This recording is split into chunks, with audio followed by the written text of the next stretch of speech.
सुबह का समय था। हल्की धूप धरती पर फैल रही थी। एक युवक उदास मन से जंगल की ओर जा रहा था। उसका नाम आरव था। जीवन में असफलताओं ने उसे तोड़ दिया था। व्यापार में नुकसान, मित्रों का साथ छूट जाना और परिवार की नाराजगी, सब कुछ उसे अंदर से खाली कर चुका था। वह बुदबुदाया, क्या मैं फिर से शुरुआत कर सकता हूँ? क्या मेरा जीवन बदल सकता है? चलते चलते वह एक वृक्ष के नीचे बैठे शांत महात्मा के पास पहुंचा। वह कोई और नहीं बल्कि गौतम बुद्ध थे। उनके चेहरे पर अद्भुत शांति थी। आरव ने उनके चरणों में बैठकर कहा, भगवान, मैं थक गया हूँ। मैं नया जीवन शुरू करना चाहता हूँ। पर कैसे? बुद्ध मुस्कुराए और बोले, जब मनुष्य ये सोच ले कि मैं बदलना चाहता हूँ, उसी क्षण उसका नया जीवन शुरू हो जाता है। आरव ने आश्चर्य से पूछा, इतना आसान? बुद्ध ने पास पड़ी सूखी पत्ती उठाई और कहा, देखो, ये पत्ती कल तक हरी थी, आज सूख गई। क्या वह रो रही है? नहीं, वह अपने परिवर्तन को स्वीकार कर चुकी है। तुम भी अपने बीते हुए कल को स्वीकार करो। बुद्ध बोले, नया जीवन शुरू करने के लिए सबसे पहले अतीत का बोझ उतारना होगा। जो गलती हो गई उसे स्वीकार करो। जो खो गया उसे जाने दो। आरव बोला, लेकिन मेरे मन में पछतावा आता है। बुद्ध ने कहा, पछतावा आग की तरह है। अगर उसे पकड़े रहोगे तो जलोगे। अगर उसे समझकर छोड़ दोगे तो वह तुम्हें रोशनी देगा। बुद्ध ने मिट्टी में एक रेखा खींची और बोले, ये रेखा तुम्हारा आज है। कल बीत चुका है, भविष्य अभी आया नहीं है। तो चिंता किस बात की? आरव धीरे धीरे समझने लगा। उसके चेहरे पर हल्की शांति आने लगी। बुद्ध बोले, नया जीवन बड़े निर्णयों से नहीं, छोटी आदतों से शुरू होता है। आज से एक अच्छी आदत चुनो। सुबह जल्दी उठना, सच बोलना, किसी की मदद करना। आरव ने पूछा, क्या इतना काफी होगा? बुद्ध मुस्कुराए, बूंद बूंद से ही सागर भरता है।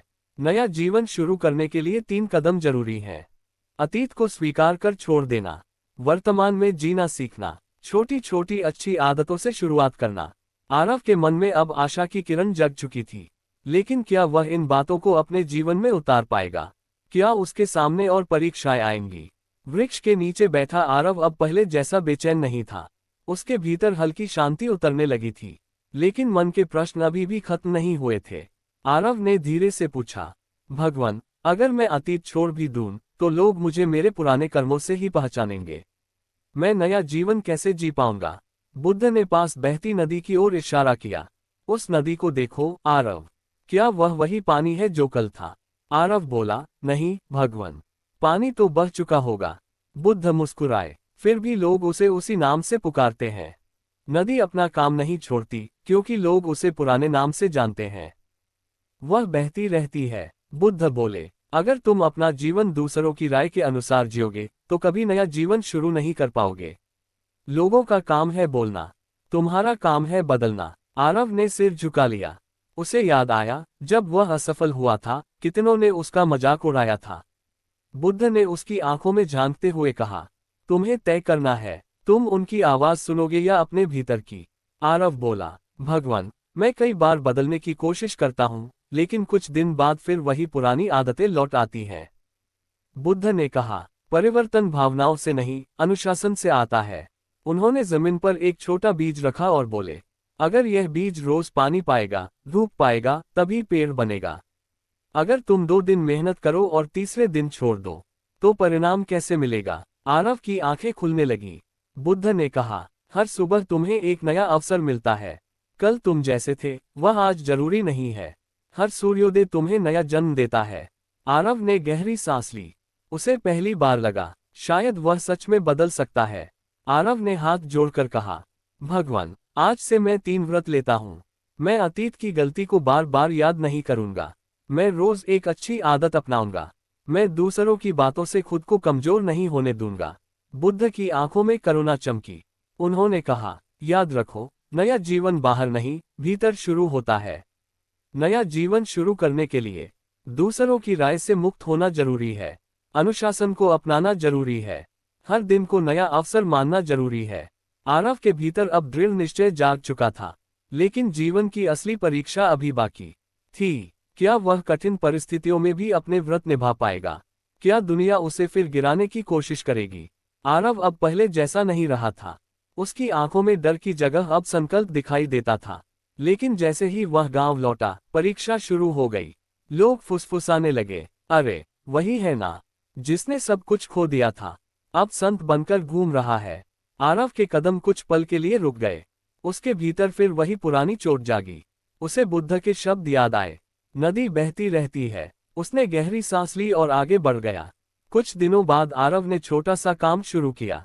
वह हर सुबह उठकर मजदूरी करता और शाम को पढ़ाई भी करता। एक दिन एक पुराने परिचित ने हंसते हुए कहा, तू सफलता पाएगा, सपना देख रहा है क्या? उस रात आरव बहुत बेचैन हुआ। वह फिर बुद्ध के पास पहुंचा। भगवान, लोग मेरा अपमान करते हैं, मैं अंदर से टूट जाता हूं। बुद्ध ने शांत स्वर में कहा, अगर कोई तुम्हें उपहार दे और तुम उसे स्वीकार न करो, तो वह उपहार किसके पास रहेगा? आरव बोला, देने वाले के पास। बुद्ध मुस्कुराए, इसी तरह अपमान भी एक उपहार है। अगर तुम उसे स्वीकार नहीं करोगे, तो वह उसी के पास रहेगा जिसने दिया है। आरव की आंखें चमक उठी। उसे समझ आ गया, अपमान से भागना नहीं है, उसे शक्ति में बदलना है। दिन बीतते गए, परिणाम तुरंत नहीं मिले। आरव कई बार सोचता, क्या सच में मैं बदल रहा हूँ या बस खुद को धोखा दे रहा हूँ? एक शाम उसने फिर बुद्ध से पूछा, भगवान, मुझे फल कब मिलेगा? बुद्ध ने खेत की ओर इशारा किया। किसान बीज बोता है, क्या वह अगले दिन फसल काट लेता है? नहीं भगवान। तो फिर तुम क्यों अधीर हो रहे हो? जो धैर्य रखता है वही सच्चा विजेता बनता है। धीरे धीरे आरव के काम में सुधार आने लगा। लोग जो कभी हंसते थे, अब चुप होने लगे। एक दिन उसकी माँ ने कहा, बेटा, तू बदल गया है, पहले तू जल्दी हार मान लेता था। आरव मुस्कुराया। उसे याद आया, नया जीवन किसी चमत्कार से नहीं, हर दिन के छोटे छोटे संघर्ष से बनता है। उस रात वह बुद्ध के पास गया और बोला, भगवान, अब मुझे डर नहीं लगता। बुद्ध ने कहा, क्योंकि तुमने खुद पर विश्वास करना सीख लिया है। जिस दिन मनुष्य अपने भीतर की शक्ति पहचान लेता है, उसी दिन उसका पुनर्जन्म हो जाता है।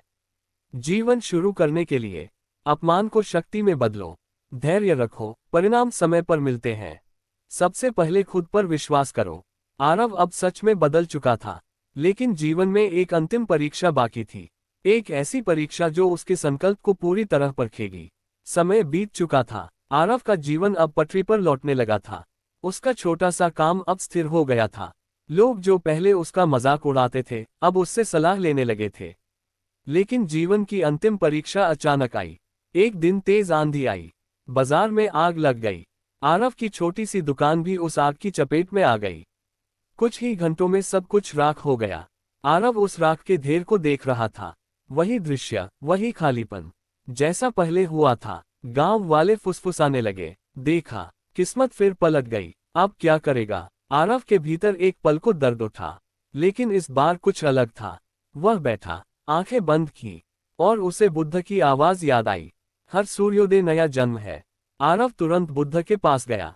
भगवान, सब कुछ फिर से चला गया, क्या मेरा नया जीवन खत्म हो गया? बुद्ध ने शांत स्वर में पूछा, क्या आग ने तुम्हारा साहस भी जला दिया?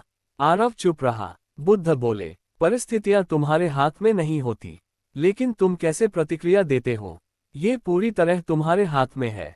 उन्होंने आगे कहा, पहले तुम हार मान लेते थे, आज तुम्हारे पास अनुभव है, धैर्य है और विश्वास है। क्या ये सब भी राख हो गया? आरव की आंखों से आंसू बहने लगे, लेकिन इस बार कमजोरी के नहीं, समझ के आंसू थे। बुद्ध ने एक पहाड़ की ओर इशारा किया और कहा, जब तूफान आता है तो कमजोर पेड़ टूट जाते हैं, लेकिन मजबूत पेड़ झुक जाते हैं और फिर सीधे खड़े हो जाते हैं। आरव समझ गया, गिरना हार नहीं है, हार तब है जब हम उठने से इनकार कर दें। अगले ही दिन आरव ने फिर से शुरुआत की। इस बार उसने और मेहनत की। गांव के कुछ लोग जो उसके परिवर्तन को देख चुके थे, उसकी मदद के लिए आगे आए। धीरे धीरे उसकी दुकान पहले से बेहतर बन गई, लेकिन असली बदलाव दुकान में नहीं था, वह उसके भीतर था। एक शाम वह बुद्ध के पास गया और बोला, भगवान, अब मैं समझ गया हूँ, नया जीवन एक बार शुरू नहीं होता, हर बार जब हम गिरकर उठते हैं तभी नया जीवन शुरू होता है। बुद्ध मुस्कुराए, अब तुम सच में जाग गए हो। नया जीवन शुरू करने के लिए परिस्थितियों को दोष मत दो, अपनी प्रतिक्रिया को बदलो। गिरने के बाद उठना ही असली जीत है। अब केवल एक अंतिम संदेश बाकी है, वह संदेश जो इस पूरी कहानी का सार बताएगा। समय का चक्र घूम चुका था, आरव अब पहले वाला व्यक्ति नहीं रहा था। जिस युवक ने कभी हार मान ली थी, वही अब दूसरों को हिम्मत दे रहा था। एक दिन गांव के कुछ युवा उसके पास आए और बोले, भैया, आपने इतनी बार गिरकर भी हिम्मत नहीं हारी, आपको ये ताकत कहाँ से मिली? आरव मुस्कुराया। उसे वह दिन याद आया जब वह टूटकर बुद्ध के पास गया था। उसने युवाओं से कहा, ताकत बाहर नहीं मिलती, वह भीतर छिपी होती है, बस हमें उसे पहचानना होता है। उस शाम आरव फिर एक बार बुद्ध के पास पहुंचा। भगवान, उसने कहा, अब मैं समझ गया हूं कि नया जीवन कैसे शुरू होता है। लेकिन एक आखिरी प्रश्न है, क्या हर कोई बदल सकता है? बुद्ध ने आकाश की ओर देखा और बोले, आकाश सबके लिए खुला है, सूरज सबको रोशनी देता है, पर खिड़की खोलना हर व्यक्ति को खुद करना पड़ता है। फिर उन्होंने कहा, मन ही सब कुछ है, जैसा तुम सोचते हो वैसे ही बन जाते हो। आरव की आंखें चमक उठी। उसे समझ आ गया, नया जीवन बाहर की परिस्थिति बदलने से नहीं, मन बदलने से शुरू होता है। अब आरव हर सुबह उठकर 3 बातें खुद से कहता, मैं अतीत को छोड़ चुका हूँ, मैं आज को पूरी ईमानदारी से जीऊंगा, मैं हर गिरावट के बाद फिर उठूंगा। धीरे धीरे उसका जीवन केवल सफल ही नहीं, शांत भी हो गया। लोग उससे पूछते, तुम हमेशा इतने शांत कैसे रहते हो? वह मुस्कुराकर कहता, मैंने सीखा है कि जीवन बदलना है तो मन बदलो। अगर आप आज से नया जीवन शुरू करना चाहते हैं तो याद रखिए, अतीत को स्वीकार कर छोड़ दीजिए, दूसरों की राय से मुक्त हो जाइए, अनुशासन अपनाएं, अपमान को शक्ति बनाइए, धैर्य रखिए, हर गिरावट के बाद उठिए, और सबसे महत्वपूर्ण, अपने मन को सकारात्मक बनाइए। नया जीवन किसी बड़े चमत्कार से नहीं शुरू होता, वह शुरू होता है एक छोटे से निर्णय से। आज से मैं बदलूंगा, जैसा कि बुद्ध ने कहा, तुम स्वयं अपने उद्धारक हो। अगर आप अभी ये पढ़ रहे हैं तो समझ लीजिए, आपका नया जीवन इसी क्षण शुरू हो सकता है।